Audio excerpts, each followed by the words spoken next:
Facebook, along with other tech giants, are facing growing scrutiny in Congress over privacy, censorship, and antitrust concerns.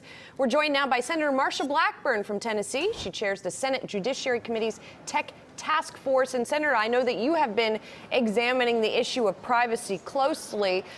What do you think is most urgent? Because I know Congress is looking at a lot of different issues involving the tech companies. What's of the biggest importance to you? Right, Julian. We're going to drill down on these issues. Privacy and data security are at the top of the list.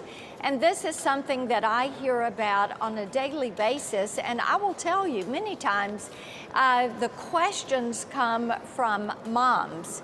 They're concerned about privacy provisions.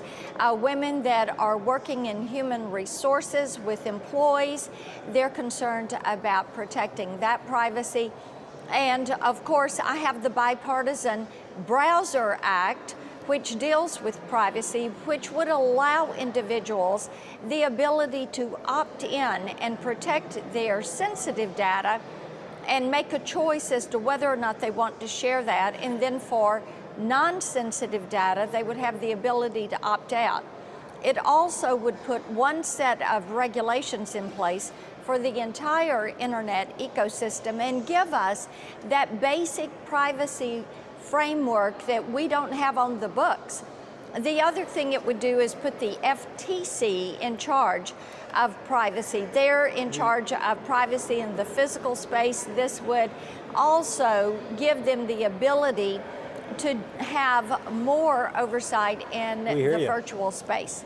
Senator, I'm curious, when you say sensitive data, what is that? If we get this opt-in, opt-out, what do you mean by sensitive data? How's it defined? Sensitive data, your personally identifying information, your social security number, your bank accounts, financial information, health care information, things of that nature that you consider to be personally identifying information. But don't we already have protections for those? And then wouldn't you be giving an advantage to the credit agencies? Because they have all that information without our consent.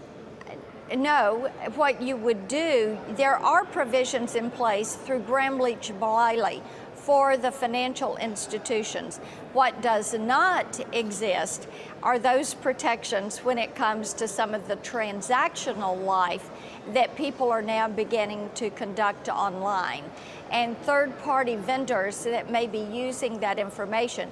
This is something that needs, the consumer needs the ability to protect that information on the virtual space just as they do in the physical space. And this is why we are doing the task force, drilling down on these issues: privacy, data security, censorship, prioritization, competition, antitrust, and making certain that the online consumer who has moved more of their transactional life online is going to have the toolbox to protect themselves and their information.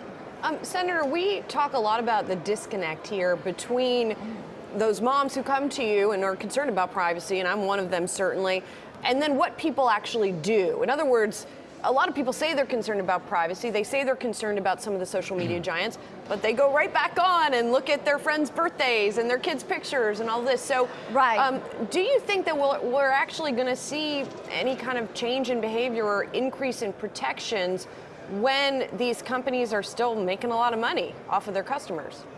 Of course, we're going to continue, because people have figured out that when they're online and they're on one of these social media services, they are the product.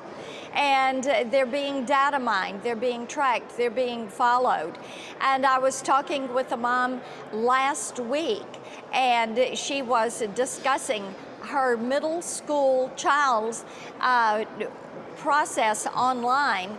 And some of the apps she was using, they're tied to the mom's email address, and the amount of trash that comes in on her her email because of those apps, and she was astounded that children were being exposed to this. One of the things, and you all may remember this, several years ago with the gaming, the Entertainment Software Association, we went through a process where they made their ratings, their age ratings, age appropriate.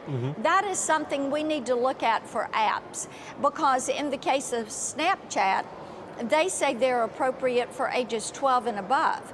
But if you look at what comes onto that Discover feed, if you look at the Snap map that actually reveals location, you know that is not appropriate for a 12-year-old child.